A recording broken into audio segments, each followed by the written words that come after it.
आज मुस्लिम कौम हमारे इशारों पर है। मेंबरों मेहराब से हम बोलते हैं तो वो लब्बैक कहती है।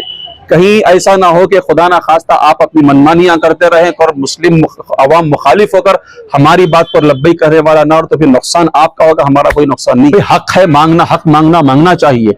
अगर दे रहे हैं तो ठीक है, नहीं दे रहे हैं तो हम सोचने पर मजबूर हैं कि असल मुसलमानों की गलती क्या है, हमने गलती क्या की। हमारे उलमा अपने मुसल्लों को, अपने जो है खुद मेंबरों को छोड़ करके रोड पर आकर खड़े हुए, मुसलमान उलमा का, खासकर हमारी तंजीमों का, उलमा का सियासत से कोई लेना देना है ही नहीं है।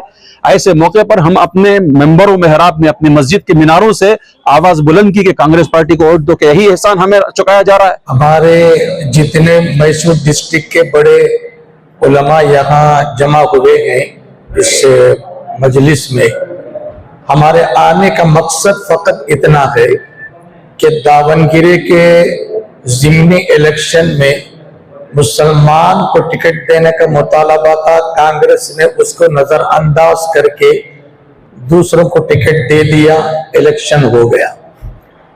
उसके बाद भी ये नजरअंदाजी का सिलसिला चला।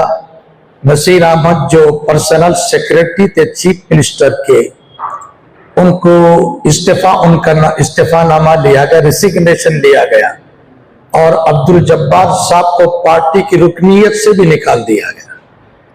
हमारी ये तशवीश है कि शायद कांग्रेस आगे बढ़कर है मुट्ठी भर मुस्लिम वज़रा, पहले की नाइंसाफी चली है, मुस्लिम वज़रा की तादाद पहले से भी कम है।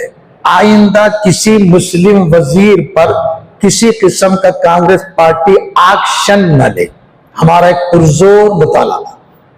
और दूसरा, ये जो रिसिग्नेशन नसीर अहमद साहब का लिया, छोटी गलती को बुनियाद बनाकर उनको बड़े ओहदों से हटाना, ये नाइंसाफी समझते हैं हमारे उलमा। इस नाइंसाफी का तदारुक ये है कि आप उनका रिसिग्नेशन वापस लेकर उनके ओहदों पर उनको बहाल किया जाए और आइंदा किसी किस्म के वजीरों पर किसी किस्म का कोई नकीर या उनको पकड़ना, छोटी छोटी गलतियों को बहाने बनाकर उनको वजारत से महरूम करना, ये नहीं होना चाहिए। ये हमारा पुरजोर मुतालबा है, इसीलिए हम यहाँ जमा हुए। बस शुक्रिया। तो यहाँ आने का मकसद या जो कुछ हो रहा है सिर्फ दावनगिरी के इलेक्शन के चीज को बहाना बनाकर। देखो, मैं आप हजरात से एक बात अर्ज करता हूं, हम मुसलमान इस नजरिए के साथ यहां जीते हैं कि हमारे सामने हिंदू मुसलमान ये कोई भेदभाव नहीं है। अगर दावनगिरी के अंदर मुस्लिम पार्टी के लिए सीट मांगी जा रही है, इसका मतलब ये नहीं कि हम हिंदू मुखालिफ हैं। उनसे पहले से वादा था, 2023 में सीट पूछी गई थी, उन्होंने नहीं दिया, खामोश रह गए। अब चूंकि एक वजह थी, एक रीजन था, दे सकते थे, दोबारा मांगा गया, नहीं दिए, फिर भी खामोश थे। जो लोग पार्टी वाले आकर अपना वो करना करते थे करते रहे, लेकिन फिर भी मुसलमान खामोश रहा। ये उस वक्त जाकर के मुद्दा सामने आया है जब नसीर साहब को इस्तीफा देने पर मजबूर किया गया, या अब्दुल जब्बार साहब को नसीर साहब से, अब्दुल जब्बार साहब से, फलां से XYZ से हमारा कोई जाती मफाद नहीं है। हम देखते हैं कि मुस्लिम लीडरशिप कमजोर हो रही है। नसीर साहब को निकालना या अब्दुल जब्बार साहब, भाई है ही कितने आपकी गवर्नमेंट के अंदर। अगर हम 85% हमारा वोट आपको गया है, अगर हम हक मांगते भी थे तो कितनी वजारत आपके सामने होना चाहिए था कर्नाटक के अंदर। कि हमारा नजरिया ये नहीं कि मुसलमान रहें, भाई सबका काम हो, चाहे हिंदू मुसलमान का काम करे, चाहे मुसलमान हिंदू का काम करे, ये हिंदुस्तान है, यही कांग्रेस पार्टी की रीत रिवाज है। हम ये नहीं चाहते कि मुसलमान को साथ दे, हिंदू को साथ दे, मसला ये नहीं है। लेकिन चूंकि लोग हमें सवाल करते हैं, प्रेस कॉन्फ्रेंस में लोगों ने सवाल किया, कि आपकी अपनी परसेंटेज के मुताबिक अपने वज़रा क्यों नहीं है, तो हम क्या जवाब देंगे? अगर कोई वजीर ना भी हो, अगर कोई हिंदू वजीर खड़े होकर हमारे हक की बात करे, जिंदाबाद, हमारा कोई मसला नहीं। तो ये जो सीट आबादी के तनाजुर से मांगी गई कि मुसलमान को सीट दिया जाए, तो उस मामले को किस नजर से देखते हैं सर? ये घर उस वक्त घर बनता है जब फैमिली मेंबर्स इत्तेहाद से रहे। एक आदमी भी वहां कुछ गलत सोचता है तो घर बर्बाद हो जाता है। तो बिल्कुल इसी वही से ही कांग्रेस पार्टी आखिरी सांसें ले रही है। वो हमारा दिल गुर्दा है उलमा का, हमारे आज भी उलमा का, हमारी तंजीम होगा कि इसे एनर्जी दे रहे हैं, वरना तो कभी की खत्म हो जाती। इन लोगों को नहीं मालूम हमारे अंदर दर्द है, पार्टी के अंदर बैठे हुए लोगों को पार्टी का दर्द नहीं है जितना आज उलमा को है, और मौलाना अरशद मदनी को जितना दर्द है शायद इनके जो है हाईकमान को ना हो। क्यों?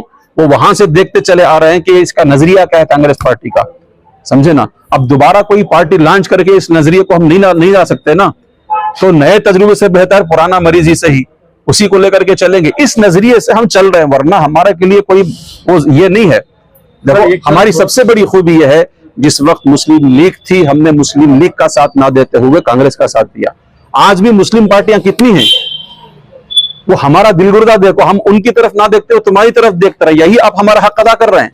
सवाल ये कर रहे हैं हम, क्या मुस्लिम पार्टी हमारे पास नहीं है? तो हमारे लिए ऑप्शन भी तो है, लेकिन इसके बावजूद हम अपने कलमा पढ़ने वाले मुसलमानों को साथ ना देते हुए आपको साथ दे रहे हैं, तो आप इसका हक क्या अदा कर रहे हैं? सवाल ये करना, इसी के लिए प्रेस मीट है, दूसरा ज्यादा कोई दुख दर्द नहीं है हमारा। हमारे पास है ना ऑप्शंस बहुत हैं। ऑप्शन का मतलब अगर ये नहीं मानते तो हाईकमान तक हमारी रसाई है, हम इनके मोहताज नहीं है, हमें जो है सबकी नाथी पकड़ना आता है, समझे ना। मतलब ये नहीं कि हम अपील कर रहे हैं, हमारे पास वहां तक पहुंचने की रसाई, वहां तक जी हमारी रसाई है, हम वहां तक जाएंगे, बहरहाल छोड़ेंगे नहीं, सुधारेंगे कि एक सीट के हम लायक के नहीं रहे भाई, ना भी दो तो कोई गुजरने वाला नहीं है। हमारे घर का चूल्हा कोई कांग्रेस पार्टी बीजेपी पार्टी आकर जला नहीं रही है, समझे ना। लेकिन मसला यह है कि हमारा हक क्यों नहीं दिया जा रहा है? जब हमने इतना सब कुछ कुर्बानी दी है तो हमारा हक क्यों नहीं दिया जा रहा? मसला ये है, ना भी दे तो कोई।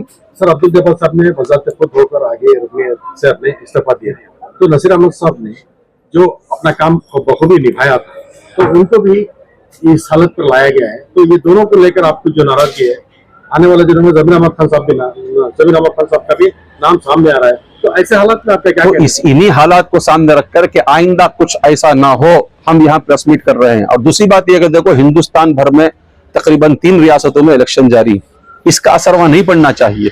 और आपके जरिए से हम बता भी देना चाहते हैं कि हम लोग यहाँ कांग्रेस की मुखालिफत में नहीं खड़े हैं, कांग्रेस के अंदर 2-3 जो गलत फैसले हुए उसकी मुखालिफत में खड़े हुए। इसका असर दूसरी रियासतों में होने वाले इंतखाबात पर हरगिज नहीं होना चाहिए।